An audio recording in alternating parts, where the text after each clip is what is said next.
warahmatullahi wabarakatuh. Semua sehat hari ini? Sihat. Sihat. Bagaimana keadaan Banjir sekarang ni? Ada yang terlibat dengan Banjir? Tak ada. Okey, alhamdulillah tak ada. Okey, hari tu kita dah siap buat yang sesi pertama. Jadi sesi kedua ni kita akan teruskan lagi dengan perbincangan topik yang kita bincangkan yang lepas. Okey, topik yang ingin dibincangkan pada minggu ni stres, betul tak? Hari tu ada yang cakap nak topik stres. Jadi kita akan teruskan sesi kita yang kedua ini dengan topik stres, seperti mana yang telah dipersetujui semua orang pada hari itu. Jadinya hari ni kita teruskan dengan lebih mendalam. Semua orang bebas bercerita tentang stres masing-masing. Apa yang stres, apa yang buat anda semua stres. Jadi anda boleh kongsikan. Manalah tahu kita semua boleh berkongsi tips ataupun cara untuk selesaikan masalah stres ini. Okey, seterusnya pada sesi lepas juga kita telah tetapkan peraturan, 5 peraturan. Setiap satu orang ada satu peraturan. Okey, ada siapa yang nak mulakan peraturan ni pada yang lepas? Saya nak mulakan. Peraturan yang pertama, saya rasa semua perlu fokus semasa perbincangan dijalankan. Okey, boleh? Boleh yang lain? Setuju? Setuju. Okey, yang kedua boleh siapa? Saya. Peraturan yang kedua adalah dilarang bermain phone semasa sesi ini dijalankan. Itu saja. Okey. Ketiga? Peraturan ketiga, jangan mencelah semasa rakan-rakan anda sedang membuat perbincangan. Okey. Peraturan yang keempat? Peraturan yang keempat iaitu tidak boleh makan atau minum semasa perbincangan dijalankan. Dan yang kelima? Peraturan kelima ialah tidak boleh mengganggu klien lain semasa perbincangan. Kalau kita semua setuju dengan peraturan yang ditetapkan? Setuju. Okey, so peraturan, saya ulang balik Peraturan yang pertama, seperti yang Fatini cakap, perlu fokus semasa sesi dijalankan. Dan yang Syamiza kata, tidak boleh main phone. Jadi phone anda semua diletakkan di tepi semasa sesi dijalankan. Yang ketiga, tidak boleh mencelah mana-mana klien semasa bercakap. Yang keempat, anda semua tidak boleh makan ataupun minum. Yang kelima, tidak boleh mengganggu klien. Okey. Kalau semua dah setuju dengan peraturan yang ditetapkan, kita akan teruskan sesi kita dengan saya menerangkan tentang etika kerahsiaan. Di mana etika kerahsiaan ini, apabila anda semua berada dalam sesi kaunseling, anda tidak dibenarkan untuk bercerita kepada mana-mana pihak di luar sana apa yang dibincangkan dalam sesi ini. Bermaksud apa yang kita ceritakan pada hari ini akan tamat di sini sahaja. Okey, tidak boleh bawa keluar daripada sesi. Okey. Yang seterusnya, tujuan sesi kaunseling ini. Tujuan sesi kaunseling ini adalah untuk kita mencari ataupun membantu rakan-rakan kita semua ni yang ada konflik ataupun masalah, nak bantu mereka dari segi penyelesaian. Contohnya si A ada masalah, okey, dan yang lain boleh dengar dan mungkin ada yang menghadapi masalah yang sama dan yang lain juga boleh berkongsi tips untuk selesaikan masalah tersebut. Seterusnya saya akan terangkan tentang peranan saya sebagai kaunselor dalam sesi ini. Peranan saya adalah untuk mendengar apa sahaja yang kamu semua ceritakan, dan kamu semua sebagai klien boleh menceritakan apa yang terlintas daripada pemikiran kamu ataupun daripada pengalaman kamu yang lepas. Okey. Dalam sesi kita, sesi kita akan berjalan lebih kurang 35 minit hingga 45 minit sahaja. Jadi dalam masa yang dihadkan ini, anda semua boleh ceritakan bahagian masing-masing. Okey. Kalau begitu, semua sudah bersedia ataupun tidak? Bersedia. Okey. Okey. Kalau pandang raut wajah semua ada seperti memendam sesuatu untuk hari ini untuk topik stres ni kita boleh buat aktiviti. Okey. Aktiviti di mana anda semua perlu melukis 2 pulau.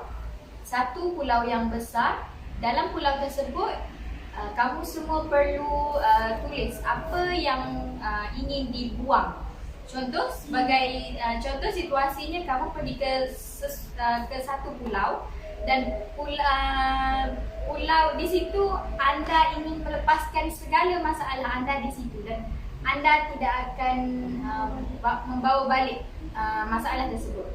Okey.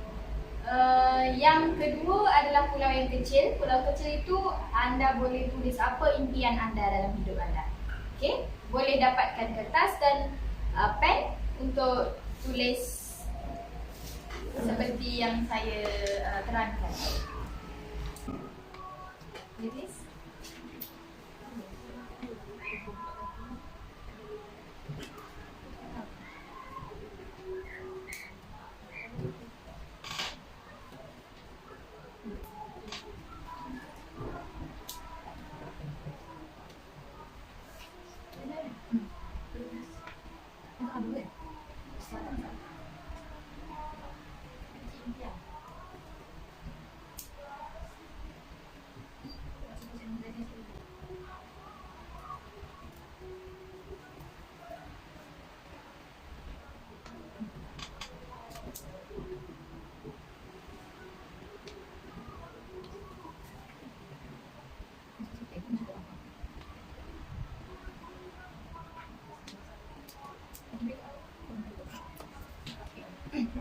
Okey, semua dah siap nyatakan 3 masalah ataupun tekanan yang dihadapi?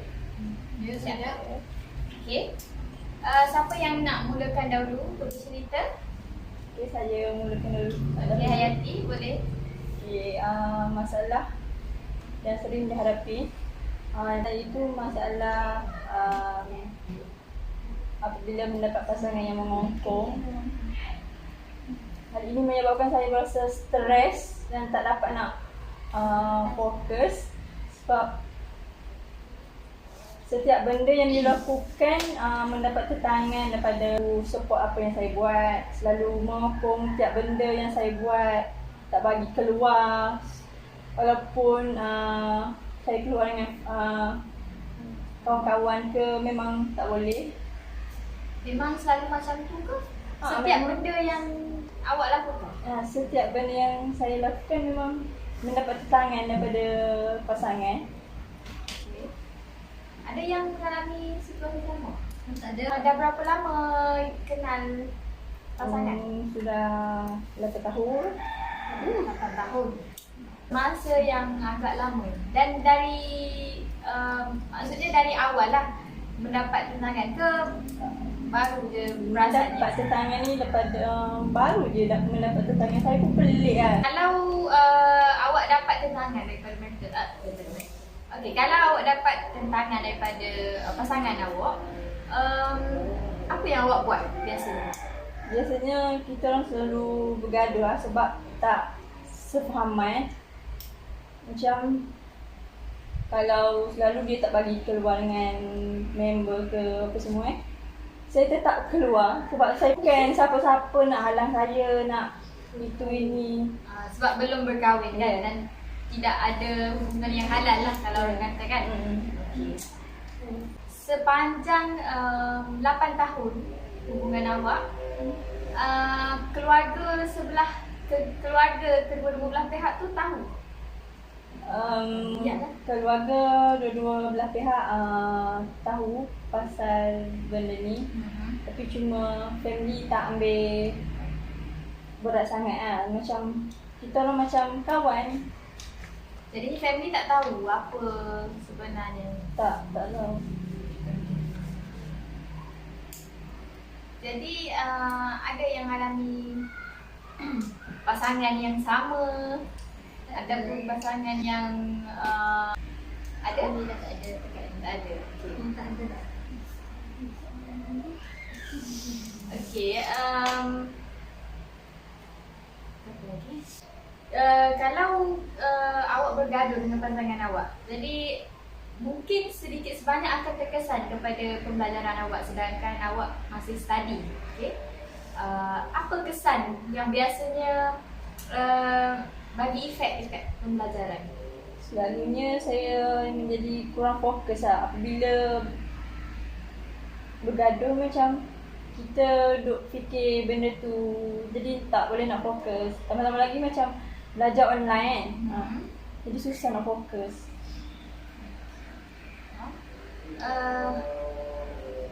Jadi untuk atasi masalah ni ataupun tekanan ni, awak perlu berbincang dengan pasangan awak. Okay, mungkin boleh ajak untuk berbincang.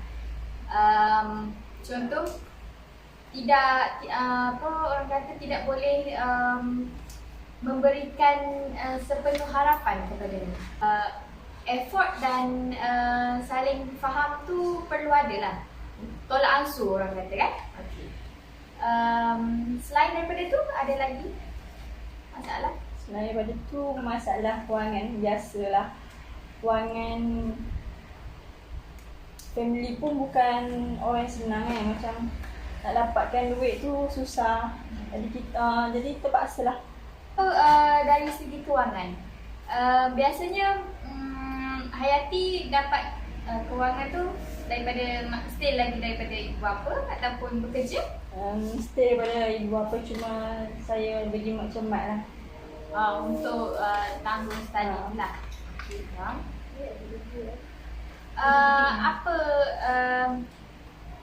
Apa bantuan yang Hayati dapat? Buat masa ni saya dapat bantuan daripada PTN. Dengan duit tu saya bolehlah nak tampung pembelajaran saya. Selain daripada Hayati, mungkin ada dalam kalangan kamu semua ada juga yang menghadapi tekanan yang sama dari segi kewangan. Saya rasa saya pun hadapi masalah yang sama seperti sebab saya pun berasal dari keluarga yang bukan yang keluarga Islam. Okay. Untuk sambung degree tu agak susah. Saya agak struggle untuk meneruskan pembelajaran saya. Sebab semua tu saya tanggung berdasarkan pinjaman PTN dan bantuan yang lain. Kami pun bagi kalangan sebab mereka pun ada tanggungan mereka sendiri. Jadi macam tu lah. Kiranya teruskan study ni macam bukan 100% bergantung kepada family lah. Ada bantuan lain yang dapat. Okay. Yang lain ada? Saya pun mengalami masalah yang sama. Selepas ini kekurangan duit untuk menampung pembelajaran kerana saya ni seorang anak sulung dan ada lagi 4 adik-beradik yang mak dan ayah saya tanggung lah. Dan adik-adik saya pun masih lagi sekolah.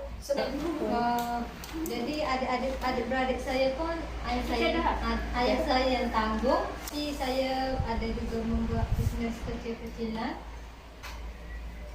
Okey, macam yang awak kata tadi, awak adalah anak sulung daripada 5 adik-beradik. Jadinya apa peranan awak sebagai anak sulung? Contoh awak membantu sedikit untuk tampung pembelajaran awak sendiri. Saya ada membuat bisnes kecil-kecilan, berniaga cokojak. Dan duit bisnes kecil-kecilan tu saya dapat guna perbelanjaan harian saya. Kecil-kecilan tadi saya juga dapat mengurangkan beban ibu dan bapa saya. Sebagai anak sulung, mesti awak mempunyai rasa nak bantu keluarga kan, daripada susah kepada yang lebih menyenangkan? Ibu apa? Ada bercerita-cerita? Ada yang begitu. Okey, jadi kita sebagai pelajar kena struggle lah dengan belajar bersungguh-sungguh untuk balas balik budi ibu apa. Ya. Okay. Ada lagi yang nak kongsikan? Ya, saya. Boleh? Fatimah? Macam saya pun ada juga masalah kewangan macam kawan-kawan kita tadi.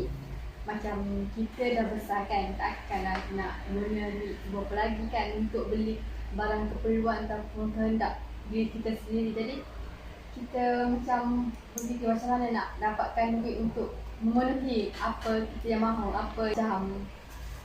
Saya fikir macam nak berniaga. Kecil aku saya macam malu, macam tak yakin, macam malu lah nak berniaga. And then macam dalam saya sekarang degree, so macam untuk bayar yuran, beli buku ke apa yang sepatutnya, menggunakan bantuan pinjaman titik-titik yang telah tidak menggunakan duit ibu bapa. Jadi okey, stres dari segi macam sekarang semua universiti kan semua online.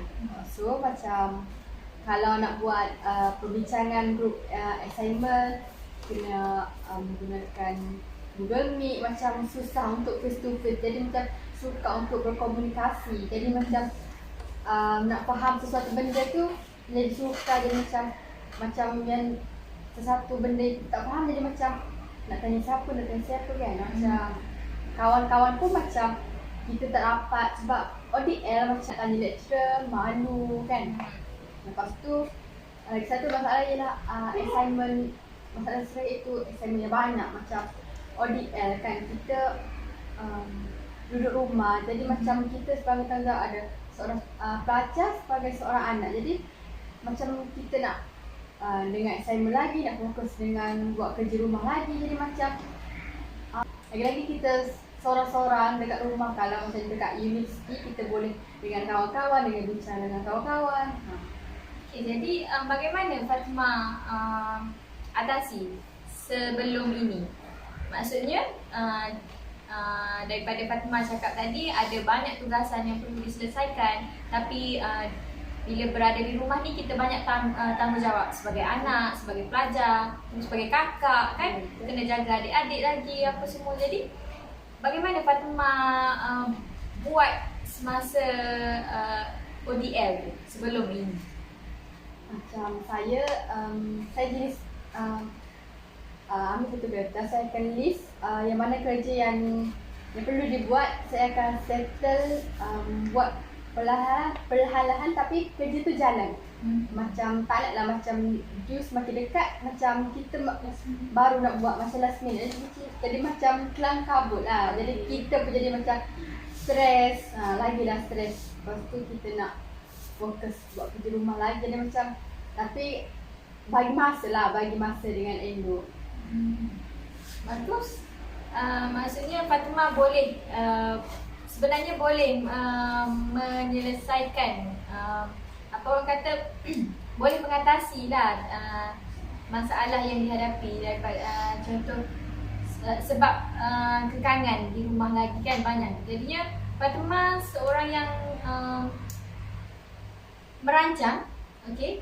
Sebab dari segi dia cakap buat list dahulu apa yang kita perlu buat. Maksudnya tidak membuat kerja last minute. Okey.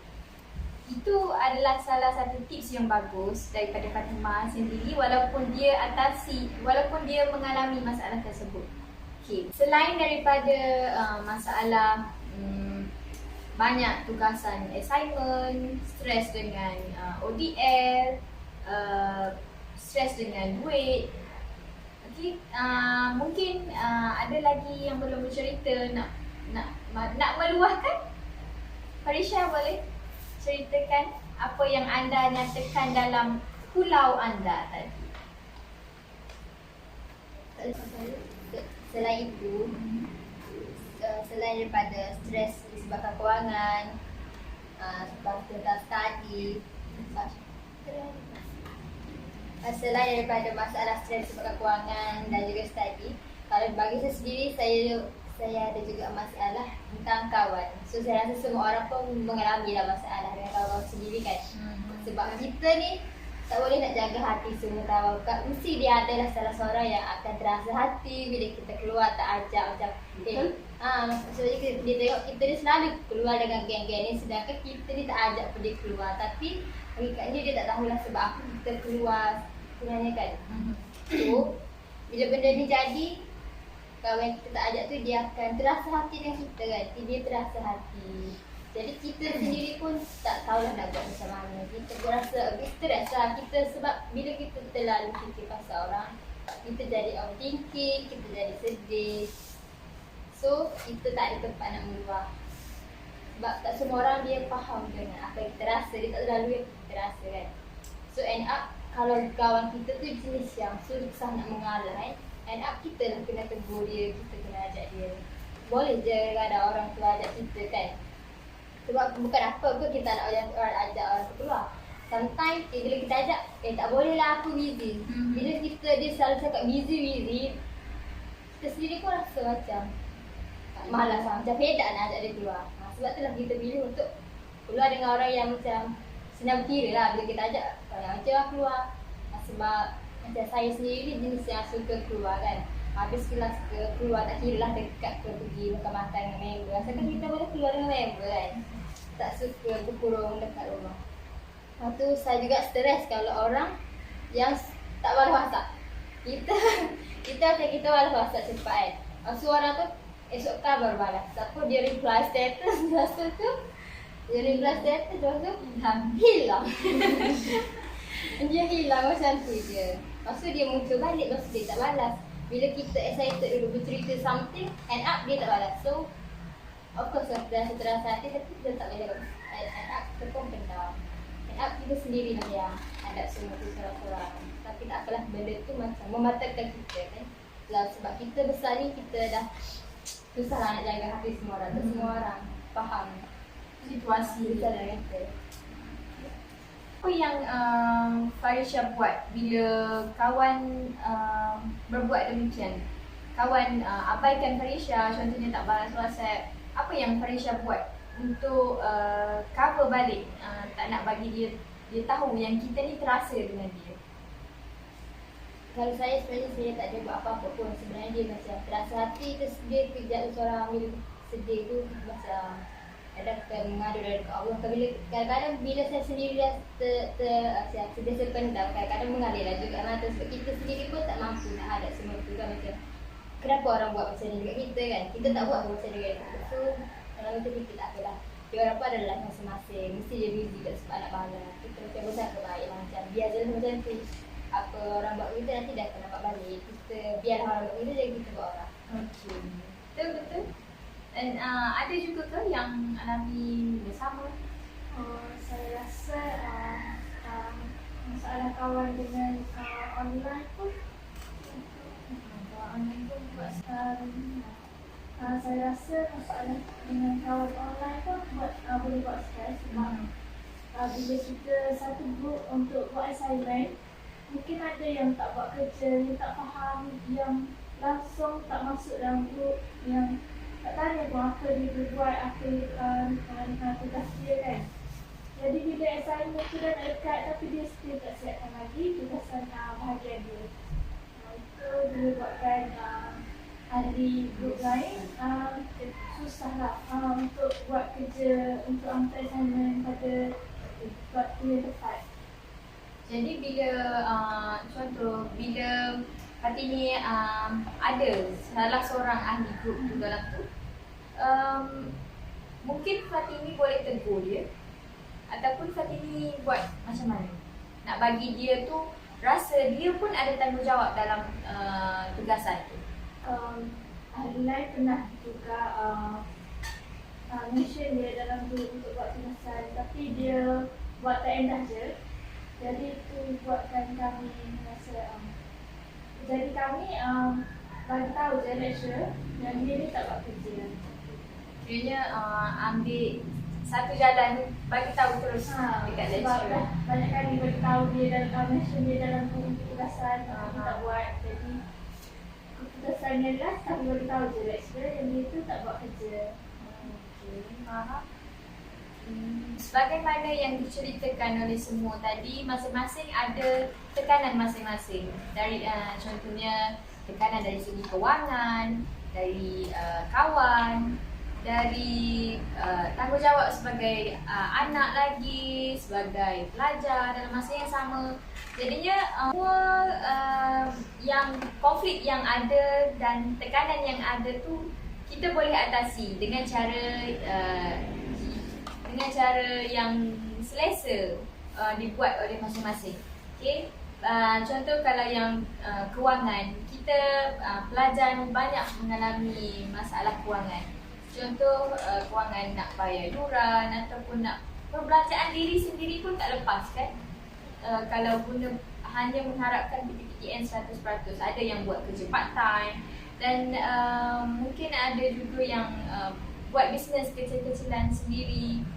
Jadi semua tu adalah alternatif lain untuk dapatkan, untuk kukuhkan kewangan mereka sendiri. Okey, berbalik kepada aktiviti kita tadi, kita ada sebuah pulau yang besar dan sebuah pulau yang kecil. Okey, sebuah pulau yang besar itu tadi yang anda ceritakan tadi telah dibuang ke dalam laut di pulau sana. Okey, maksudnya yang pulau kecil tadi anda perlu bawa pulang kembali ke rumah anda dengan harapan yang tinggi. Okey, dalam pulau tersebut, pulau kecil tersebut ada impian yang anda ingin capai dalam hidup anda. Boleh kongsikan apa impian yang dinyatakan? Okey, saya dulu. Impian saya adalah untuk membawa pulang kejayaan kepada ibu bapa saya dan mendapatkan kerja yang bagus supaya dapat memiliki uang yang banyak untuk membahagiakan mereka. Impian tu ada cara tersendiri. Macam Syamiza, dia memerlukan wang sebab dia pernah merasai kesusahan. Okey, jadinya dengan wang kita tidak boleh membeli kebahagiaan. Tetapi kalau tak ada wang, tidak boleh membahagikan juga kan? Sebab sekarang ni benda semua mahal. Okey? Okey. Masuk tangkas membayar. Semua benda perlukan wang. Okey. Impian Syamiza semoga tercapai. Okey, dan impian yang seterusnya boleh kongsikan apa yang anda mahu bawa pulang. Impian saya lebih kurang juga sama dengan Syamiza. Yang pertama, saya sekarang kan sedang meneruskan pengajian dalam degree. Saya pun nak membawa pulang sebelum ijazah lah kepada keluarga lah kan. Sebab saya, cita-cita saya menjadi seorang guru untuk mendidik mendidik lah seperti abang saya kan. Saya nak menjadi seorang guru, lepas tu saya nak mempunyai pekerjaan yang tetap, kewangan yang stabil. Sebab saya tahu macam mana ibu bapa membesar kita sebab dia dah banyak habiskan wang untuk, yelah, ibu bapa mana yang tak sanggup berkorban untuk memenuhi impian anak-anak mereka. Anak-anak dia nak itu pun dia beli kan. So saya of course lah nak memiliki kewangan yang stabil, nak balas balik jasa mereka, nak menjadi seorang anak yang berjaya di dunia akhirat lah, dapat memenuhi segala keperluan mereka. Betul, duit ni tak belum tentu menjamin kebahagiaan, tapi sekurang-kurangnya kita dapat memberikan sesuatu untuk membuat mereka merasa dihargai lah dengan segala pengorbanan mereka. Sebab kita ni tak akan dapat membalas jasa mereka sebab dia orang membesar kita dari kecil sampai besar. Segala pengorbanan mereka tu macam tak terbalas lah kalau dia. Seterusnya, Selamat saya pun lebih kurang macam diorang yang memiliki matlamat untuk kejayaan, iaitu membawa sebelum ijazah untuk ibu bapa saya. Selain itu, saya ingin mendapatkan pekerjaan yang tetap untuk membantu family saya. Ya, kita orang kan ini daripada golongan susah. Jadi saya nak membantu ibu bapa saya dengan kerjaya saya sedikit sebanyaklah, dapat membantu mereka. Impian yang seterusnya? Impian saya pun lebih kurang sama dengan mereka. Saya ingin dapatkan kerja yang baik dan banggakan ibu bapa dan banggakan keluarga saya kerana mereka telah bersusah payah dari menjaga saya dari kecil sampai ke besar. Dan untuk masa depan juga saya berharap saya dapat menjadi seorang isteri yang salihah untuk pasangan saya. Amin. Besar je cita-citanya tu kan? Kan semua orang memiliki cita-cita sendiri. Okey, kita teruskan lagi dengan impian Fatimah. Okey. Impian yang saya ingin capai ialah saya inginkan setiap SEM and berjaya di masa hadapan dan mencapai cita-cita yang saya hendakilah dan mendapat pekerjaan tetap untuk bahagikan ibu bapa dan keluarga. Kedua iaitu menjadi orang yang kaya yang memberi manfaat pada orang lain dari segi macam orang itu susah kita boleh bantu, bukan kata kaya seorang-seorang diri je, macam memberi manfaat pada orang lain. Yang ketiga ialah ingin menjadi seorang wanita yang dikagumi oleh masyarakat, macam dikagumi bukan macam dia tu bagus, bukan macam tu, tapi memberi inspirasi orang kata. Itu saja. Okey, kalau kita tengok semua orang ada impian dan impian tu dari pulau yang kecil tadi. Kenapa pulau yang kecil? Sebab stres lebih banyak daripada impian kita. Maksudnya halangan yang dalam hidup kita ni lebih banyak daripada apa yang kita nak capai. Orang kata nak capai sesuatu tu sangat sukar dan sangat banyak liku-liku yang perlu kita harungi. Jadi stres yang kita ceritakan tadi, kita perlu bijak mengatur langkah ataupun mengambil tindakan ataupun mengatasi stres tersebut dengan perkara yang boleh menghalang kita daripada berputus asa untuk stop stres tu. Jadi kita perlu ingat apa yang kita nak capai. Maksudnya sebelum kita berputus asa, kita tengok apa target kita untuk capai masa depan. Jadi setiap orang tadi telah bagi tahu yang impian semua besar-besar dan saya doakan semuanya akan tercapai dan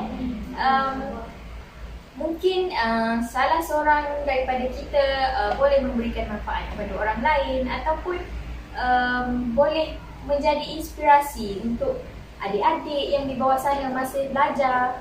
Maksudnya bagi menyatakan kepada mereka bahawa stres itu tidak selamanya. Akan ada penawar untuk penyakit, setiap penyakit. Okey, bukan penghalang untuk sesebuah kejayaan untuk dicapai. Jadi di sini saya nak simpulkan stres itu sebenarnya tidak perkara yang besar kalau kita sendiri tidak membawanya kepada yang menjadi keutamaan dalam diri kita. Maksudnya kalau kita duduk fokus je, kita ni stres, belajar, kita ni stres. Jadi otak kita tak akan tafsirkan kejayaan yang ingin akan dicapai. Maksudnya bila kita stres, kita kena pandai handle. Okay? Macam tadi saya tengok semua ada cara yang tersendiri untuk urus masalah dan konflik yang korang hadapi. Okay. Di akhir sesi ni, untuk kita sebelum saya tamatkan sesi ni, boleh anda kongsikan hasil daripada sesi pada hari ini, apa yang anda dapat daripada perbincangan dan perkongsian daripada rakan-rakan tadi, ataupun cara jalan penyelesaian yang kita dapat daripada cerita kawan-kawan tadi. Boleh? Saya start dulu. Telah kita berkongsi cerita ataupun berkongsi pengalaman masing-masing. Sebelum kita tamatkan sesi pada hari ini, saya nak tanyakan apa hasil daripada perbincangan kita daripada mencari penyelesaian untuk selesaikan topik sesi stres ini. Boleh kemukakan hasil perbincangan anda? Okay, saya start dulu hasil daripada perbincangan ni membuatkan saya lebih bersemangat lah. Apabila mendengar pendapat daripada kawan-kawan apa semua, bersemangat dalam untuk meneruskan segala perjuangan, kejayaan yang ingin dicapai. Okey, seterusnya Farisha. Saya pula apa yang saya dapat daripada perbincangan kita hari ini, kita kena ingat bahawa walaupun kita sebesar mana pun masalah kita, tapi ada lagi orang lain yang mempunyai masalah yang lebih besar daripada kita. So kita bersyukurlah kalau kita diuji dengan hanya ujian yang kecil saja, sebab orang lain mempunyai ujian yang lagi besar daripada kita. So ingatlah bahawa setiap ujian pasti ada hikmah dan jalan penyelesaiannya. Okey. Syamiza. Hasil daripada perbincangan tadi, saya dapat berfikiran terbuka dan dapat menerima pendapat dari orang lain. Pendapat dari kawan-kawan tentang masalah yang dihadapi lah. Ya. Terus Saya daripada hasil daripada sesi perbincangan tadi, saya rasa saya dapat banyak cara penyelesaian masalah stres, macam masalah kewangan, pembelajaran dan juga masalah kawan.